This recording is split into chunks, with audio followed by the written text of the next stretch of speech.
Story 1. The Silent Witness. Lucy had always been a night owl. As a freelance graphic designer, her best work often came in the quiet hours when the world was asleep. One particularly late night, she was deep into a project when she heard a noise outside her apartment window. She lived on the ground floor of a small building in a relatively quiet neighborhood, so any unusual sounds were immediately noticeable.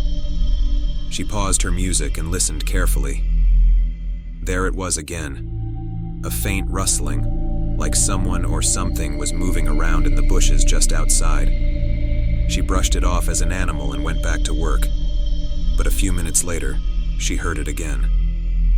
This time, it was louder and accompanied by what sounded like whispered voices. A chill ran down her spine. Lucy cautiously approached the window and peered through the blinds. At first, she saw nothing but darkness. Then, her eyes adjusted and she saw two shadowy figures lurking near her window. Her heart began to race. Who could be outside at this hour, and what did they want? She grabbed her phone and dialed 911, her hands shaking. As she waited for the dispatcher to answer, she heard the unmistakable sound of a window being pried open. Panic set in. She whispered her address to the operator, explaining that there were intruders trying to break into her apartment. The dispatcher assured her that police were on the way. Lucy backed away from the window, trying to remain calm. She grabbed a heavy lamp as a makeshift weapon and positioned herself near the door, ready to defend herself if necessary. She could hear the intruders muttering to each other, their voices growing closer. The window creaked open, and she could hear someone climbing through. Suddenly, the sound of sirens filled the air. The intruders must have heard it too, because the voices stopped abruptly, followed by the sound of hurried footsteps and the window being slammed shut. Lucy listened as the footsteps faded into the distance. Moments later, there was a loud knock on her door. "Police, open up!" a voice called. Lucy rushed to the door and flung it open, relief washing over her as she saw two uniformed officers standing there. She explained what had happened, her voice trembling with fear and adrenaline. The officers searched the area but found no sign of the intruders. They assured her they would patrol the neighborhood throughout the night and advised her to secure all her windows and doors.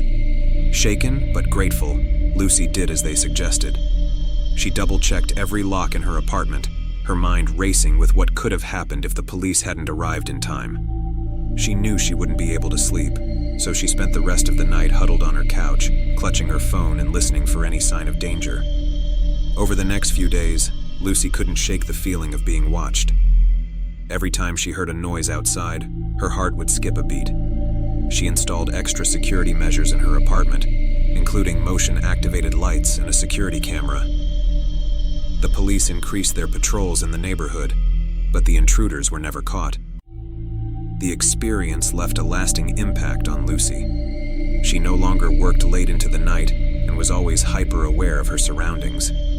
She couldn't forget the feeling of being so vulnerable in her own home, and it took months for her to feel safe again. The incident served as a stark reminder that danger could be lurking just outside her window, even in the most seemingly peaceful places. Story 2. The Call from the Past. Mark was an experienced journalist known for his investigative work on cold cases. He had a knack for uncovering long-buried secrets, and his latest assignment was no different. He was researching a series of mysterious disappearances that had occurred in a small rural town in the 1970s. The case had gone cold decades ago, but Mark was determined to find new leads. One evening, while sifting through old police reports and newspaper clippings, Mark received a phone call. The number was unfamiliar, and the caller ID simply read, "Unknown." Curious, he answered. "Hello?" he said. "Is this Mark Lawson?" a shaky voice asked. "Yes, this is he. Who's calling?" There was a pause on the other end before the caller continued. "My name is Evelyn. I think I have information about the disappearances you're investigating." Mark's heart quickened. He had been trying to track down anyone who might have been involved or had knowledge of the case, but leads had been scarce. "Evelyn, thank you for calling. What can you tell me?" I don't want to talk over the phone. It's too dangerous. Can we meet in person? Mark hesitated. He had learned to be cautious with anonymous tips, but something about Evelyn's voice convinced him she was genuine. All right, where and when? Evelyn gave him an address on the outskirts of town and asked him to come the next evening. She warned him to be discreet and not to tell anyone where he was going. Mark agreed and hung up, his mind racing with possibilities. The next evening, Mark drove to the address Evelyn had given him. It was an old, dilapidated house, surrounded by overgrown trees and weeds. The place looked abandoned, and a sense of unease settled over him as he approached. He knocked on the door, and after a few moments, it creaked open. "Evelyn?" he called out, stepping inside. "I'm here," a voice whispered from the shadows. An elderly woman emerged, her face lined with worry and fear. "Thank you for coming." Mark nodded. "You said you have information about the disappearances?" Evelyn led him to a small, dimly lit living room. They sat down, and she began to speak, her voice barely above a whisper. She told him about a secret society that had operated in the town during the 1970s. The members were influential people who believed they could gain power and wealth through dark rituals, and they had used the missing people as sacrifices. Mark listened intently, his skin crawling as Evelyn described the horrors that had taken place. She revealed that she had been a member of the society, but had fled when she realized the true extent of their actions. She had been living in fear ever since, afraid that they would find and silence her.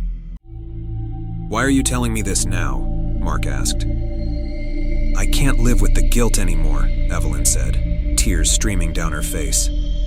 "I need to make things right before it's too late." Mark assured her that he would investigate further and bring the truth to light. He thanked her for her bravery and promised to keep her identity a secret. As he left the house, he couldn't shake the feeling that he was being watched.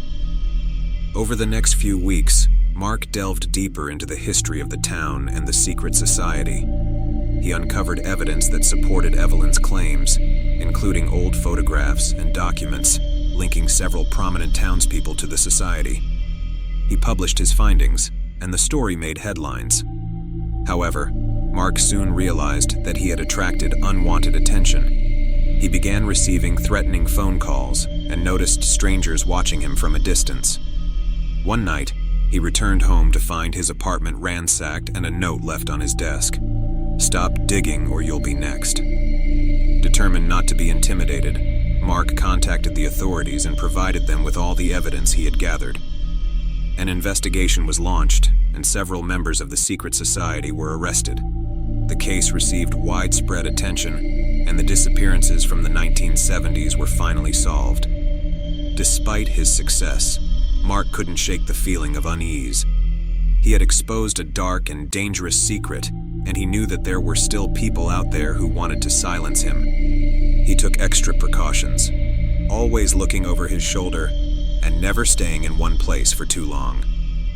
The experience left him with a profound sense of the darkness that can lurk beneath the surface of seemingly peaceful communities. He continued his work as a journalist, but the events of that investigation haunted him for the rest of his life, a reminder that some secrets are buried for a reason,